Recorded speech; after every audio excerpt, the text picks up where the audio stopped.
오늘도 계속해서 아랫배 호흡에 관한 질문을 이어져 나가도록 하겠습니다. 호흡을 할 때 숨을 마시고 숨을 들이마시고 멈추고 내쉬고 멈춘다고 하는데 맞는 동작인가요? 아닙니다.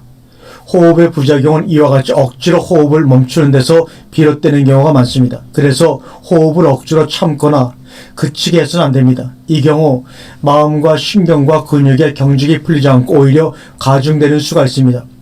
바른 방법은 포물선처럼 들이마시고 머무른 듯하고 내쉬고 머무른 듯 하는 것입니다. 여기서 멈춘다는 지는 멈춘다는 뜻이 아니라 머무르게 한다는 뜻입니다. 이렇게 숨을 들이마시고 머무른 듯 할 때 마음은 더욱 열리고 기운의 순환도 활발해지며 증강되는 것이죠. 또 내쉬고 머무른 듯 할 때 속에서 뭉클한 기운은 간직하면서 내쉽니다. 몸속에 있는 잔숨까지도 내쉬면서 상체에 긴장되어 있는 부분들을 이완시키는데 마치 줄을 늦추듯이 풀어주어야 합니다. 이때 몸 안에 경직되어 있었던 마음과 신경과 근육이 풀어집니다. 그리고 또다시 숨을 들이마실 때 간직한 기운을 바탕으로 합니다. 질문합니다. 생수가 배에서 넘쳐나려는 이 성경 이 말은 다른 데서도 나온 말도 아니고 성경 중에 요한복음에 나오는 말씀입니다. 기가 막힌 말씀입니다. 맞는 말씀입니다.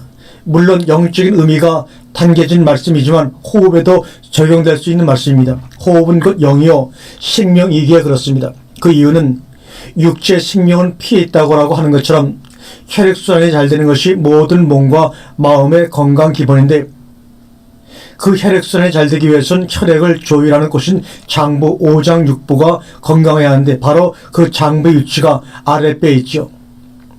그 아랫배에서 일어나는 호흡을 통해서 장부가 실해지고 건강해지므로 자연 혈액순환도 잘 이루어지게 되며 건강해지는 것입니다. 그런데 하나님도 바로 그 장부 즉 아랫배에서 생수가 넘쳐나리라고 예언하신 말씀을 보고 깜짝 놀라지 않을 수가 없습니다.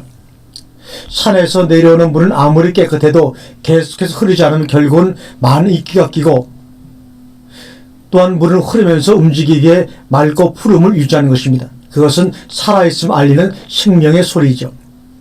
몸 안의 기운도 물과 같은 성질을 지녀서 몸 안의 기운이 넘치면 기혈의 흐름이 원활해지고 몸이 가볍고 그래서 기쁨과 즐거움이 솟아나니 생명의 소리가 저절로 입과 코를 통해 저절로 나오게 되는 것입니다. 반대로 기운이 약하거나 잘 흐르지 않으면 우열이 생기고 심하면 그 부위가 썩습니다. 그래서 고통과 한숨과 쉬음이 배어나옵니다. 그러면 아랫배 호흡의 훈련 시간은 어떻게 하는 게 좋은가 말씀드리겠습니다. 자신을 위해 건강을 위해 뭔가 해볼 궁리한 이들이 많으나 궁리로 끝나는 경우가 너무나 많습니다. 여러분 어떠신지요? 아랫배 호흡을 하고는 싶지만 도무지 시간이 없다는 사람들을 보면 건강을 다른 일보다 중요하게 여기지 않고 있는 것입니다. 종종 급한 일과 중요한 일을 혼동하는 사람들이 많이 있습니다. 하루 24시간 중 나를 위해 투자하는 시간이 얼마나 되는지 한번 생각해 보시기 바랍니다. 그리고 너무 바빠서 뭔가 시작하기 어렵다고 생각되면 일상 중에 버려지는 짜투리 시간을 활용하는 지혜를 발휘해 보시기 바랍니다. 아랫배 호흡할 때 도움이 되는 3가지 방법입니다. 첫째로 매일 최소한 30분 이상은 규칙적으로 호흡하기. 두 번째, 짜투리 시간을 이용해보자. 차나 자동차 안이나 전철이나 누구를 기다릴 때 서서 걸어가면서 의자에 앉아서도 호흡해보라. 잠자기 전 5분 10분 정도를 활용하라. 반드시 잠자기 전에는 하시기 바랍니다. 그리고 아침에 일어나서 한 5분 정도, 그러게 되면 하루에 30분 하는 것은 쉽게 큰 부담 없이 할 수가 있습니다. 한꺼번에 30분 하려니까 부담이 되는 거지만 그렇게 하라고 말씀드린 것이 아니라 잠자기 전에 5분 내지 10분, 아침에 일어나서 5분 내지 10분, 그리고 중간에 차 안이나 자동차나 책상에서나 걸어가면서 이렇게 다양하게 보게 되면 30분은 충분히 할 수가 있습니다. 훈련 기간은 최소 3개월은 꾸준히 해야 하고 아랫배 자리가 잡히고 몸의 변화를 느끼며 병이 있을 때 기초적인 병의 뿌리가 흔들리는 기간이 바로 3개월입니다. 자, 아랫배 호흡은 하늘이 내린 보약이다. 몸 안에 스스로 정화하는 자정 능력과 치유력, 면역력과 보건력의 가장 핵심적인 것은 무엇일까? 아랫배 호흡을 하게 되면 입안에 침이 고이고 몸에 열기가 생깁니다. 점점 나이가 먹어가고 허약하게 되면 입안에 침이 말라버리죠. 침이 고이지 않습니다. 그만큼 이제는 우리의 몸의 생기가 사라지고 있다는 것입니다. 사람들이 활기 있고 활력이 넘친다고 말합니다. 여기서 활이란 혀에 침이 고이는 것을 한문으로 표현한 것이 바로 혀에 침이 고이는 것을 바로 활력이라고 하는 것입니다. 어린 나이는 천진난만하며 근심과 걱정이 없으니 활기가 넘쳐서 입안에 침이 고이고 흘러내립니다. 그러나 나이가 들수록 근심과 걱정이 많아 입안이 마르고 타서 침이 부족해집니다. 이 침은 정의 근원이기도 합니다.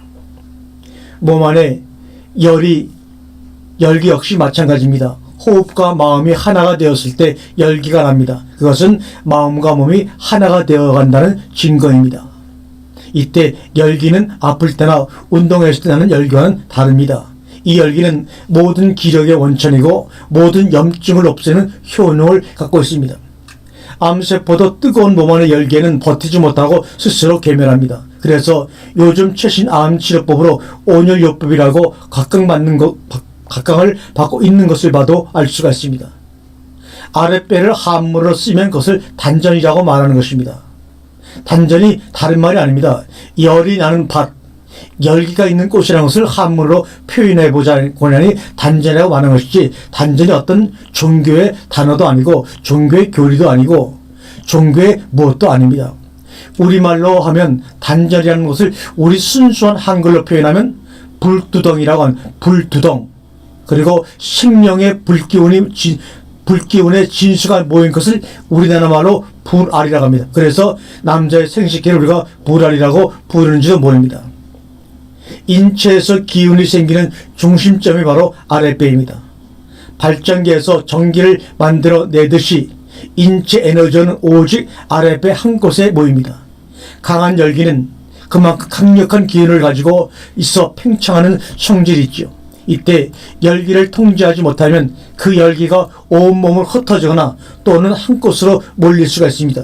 그것을 통제하고 조절하는 힘은 집중력뿐입니다. 이런 집중력은 단번에 갑자기 생기는 것이 아니라 차츰 호흡을 하다 보면 조금씩 저절로 생기는 것이죠. 그리고 아랫배 호흡을 할 때는 가능한 혀를 입천장에 붙이고 하면 좋습니다.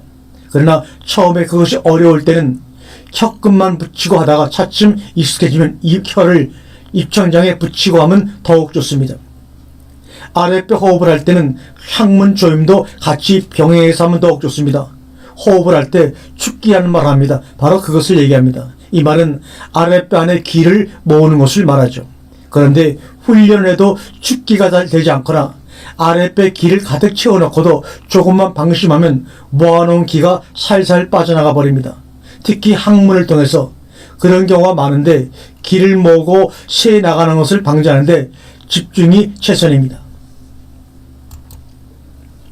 그래서 항문을 조이도록 하는데 항문 조임은 정신 집중과 비례합니다. 항문을 조이고 혀를 입천장에 붙이고 호흡을 하면 가장 좋은 방법입니다. 항문을 조일 때 너무 억지로 조이면 기운이 오목가슴으로 치받쳐 마음도 들뜨고 항문의 근육도 경직되기 때문에 너무 억지로 조일 필요는 없습니다. 이것이 잘 되면 후에는 항문의 근육에 탄력이 생겨 적당히 조여지게 됩니다. 부수적으로 요즘 많이 생기고 있는 요실금이 없어지고 엉덩이에 처짐이 없어져 탄력이 생기기도 합니다. 이처럼 항문의 조임은 몸 안에 기운이 모여 쌓이게 하는 깊은 뜻을 담고 있습니다. 우리가 이번에는 호흡을 할 때 생기는 기운의 성질에 대해서 한번 얘기해 보도록 합니다. 기운은 어떤 성질을 가지고 있을까? 기운은 두 가지의 성질을 가지고 있습니다. 첫째는 스며드는 성질이고 다른 하나는 팽창하려는 성질입니다. 먼저 스며드는 성질은 물과 같은데 물은 메마른 땅을 적셔주고 남은 물은 고이고 고인 물이 넘치면 낮은 곳으로 흘러들고 더 나아가서 바다로 모이게 됩니다. 기운도 역시 마찬가지입니다. 기운도 몸 안에 구석구석 부족한 곳에 스며드는데 특히 기운이 약한 부위에 차들어가서 더욱 채워주는 자동 조절 작용을 합니다. 이것이 바로 병이 치유되는 자가치유의 원리입니다. 그리고 남는 기운은 아랫배에 모아집니다. 기운이 경락을 따라 도는 것은 물과 같은데 이때 주의할 것은 물이 갑자기 넘치면 홍수가 나듯이 몸 안에서 기운이 넘쳐 엉뚱한 곳으로 흘러가지 않도록 집중하는 일입니다. 그리고 기운은 팽창하는 성질을 가지고 있는데 아랫배 기운이 차면 배꼽 위로 넘치려고 합니다. 그러면 어떻게 해야 할까? 이때는 아랫배를 중심으로 기운을 돌려주면 됩니다. 호흡을 할 때 기운을 돌려주면서 호흡하면서 하면 축기작용이 일어납니다. 이렇게 농축된 기운 역시 팽창하려는 강한 압력으로 작용합니다. 이 강한 기운이 갑자기 분출하거나 한 곳으로 치받치면 놀라지 말고 강한 기운이 경락을 통해 돌도록 해야 합니다. 기운이 경락을 통해 도는 것을 운기라고 하는데 운기는 반드시 정신 집중력으로만 가능하고 해야 합니다. 한동안 갑자기 일어난 회복 호흡붐으로 기에 대한 신비주의와 호흡 지도자들의 상업주의 그리고 개인의 호기심이 복합적으로 작용하여 사회적인 병폐를 많이 낳고 있습니다. 지금도 마찬가지입니다. 그래서 우리 기독교 신앙인들이 호흡을 하게 되면 부정적인 의식을 갖는 것도 1차적으로 좋은 것이었습니다. 그것을 경계로 삼아 하나님이 우리에게 주신 생기를 회복하고 또 호흡을 함으로 말미암아 건강과 몸을 아름답게 회복하는 일을 또한 우리는 경원시해서는 안 됩니다. 그래서 이 강좌를 시작하게 된 것입니다. 기를 마치 종교처럼 포장하여 기에 대한 불신을 초래했으며 기를 이용하여 치유한다느니 기를 준다느니 기를 받는다느니 하면서 자연 에너지를 흡입함으로 인간을 완성시킬 수 있다니 하는 잘못된 유언비어를 인하여 막상 하나님이 우리 인간들의 생명 유지를 위하여 허락하신 호흡을 우리가 귀하게 알고 인식하도록 하는데 많은 방해물로 작용하고 있으므로 인하여 일부 신앙심이 두터운 분들 가운데는 이러저러한 이유로 건강과 마음의 회복을 위해서 호흡 훈련이 필요한 것을 인식하면서도 내놓고 하지 못하는 안타까운 일이 우리 주변에 발생하기도 합니다. 아마 제가 이런 강좌를 하는 것을 듣게 되면 혹이나 어떤 분들은 전체적인 내용을 파악하지 않고 단면만 보고 오해를 할 수도 있는데 그런 일이 되도록이면 일어나지 않았으면 좋겠습니다. 이제는 이러한 오해와 불신에서 벗어나 우리의 근본적인 건강 문제에 대해 좀 더 실질적이고 장기적인 성과를 가져주는 하나님의 법칙에 따라 대자연의 법칙을 우리들 스스로 다스리고 활용해야 할 것입니다. 이 세상에 태어나 생명을 부여받은 사람에게 하나님이 인간을 창조하시기 전에 이미 만들어 놓으신 자연의 섭리를 따르는 것은 자연을 다스리고 통치하는 것과 같은 것이죠. 이것의 가장 큰 목적은 자신을 완성하고 그로 인해 하나님의 영광을 드러내는 귀하고 실한 그릇으로서 서로 소통하며 살도록 예비하는 데 있습니다. 자연의 법칙 가운데 내 몸 안에 생명의 원체는 셈은 어디일까요? 그것은 바로 하나님이 지으신 아랫배입니다. 의학 전문가들도 혈류를 조종하는 기능은 장부에 있다고 하고 있습니다. 혈류의 조절은 바로 생명의 근본인 피를 조종하는 것이기에 가히 생명의 원천이라고 할 수가 있습니다. 그리고 성경 요한복음 7장 37절과 38절에 보면 누구든지 목마르거든 내게로 와서 마시라. 나를 믿는 자는 성령 이름같이 그 배에서 생수가 흘러나리라고 말씀하셨습니다. 생수는 생명의 근원을 말씀하고 있으며 새로운 생명을 우리에게 주시는 성령님의 임재를 말씀하고 있는 것입니다. 호흡은 목마를 때마다 사람에게 물 한 잔씩 얻어먹는 인생이 아니라 늘 두고 마실 수 있는 샘을 파는 것과 같은 것이죠. 예수님도 목마르거든 이제부터는 여기저기 기웃거리지 말고 내가 너의 배에서 생수가 영원히 넘치도록 하는 쉼의 자리를 가르쳐 주겠다고 지적하신 자리가 바로 아랫배입니다. 이것은 육적인 면으로 볼 때 그렇다는 말입니다. 영적인 면은 바로 그것은 하나님의 말씀이요 성령님을 제가 먼저 말씀을 드렸습니다. 이 말씀을 영적으로 비유적으로 해석하는 분들에게는 논쟁이 될 수 있겠지만 여기서는 예수님이 말씀하신 그대로 혹은 몸의 건강 측면에서 의학적인 측면과 연결해 말씀드리고 있는 것입니다. 그러므로 다른 오해가 없기를 바랍니다.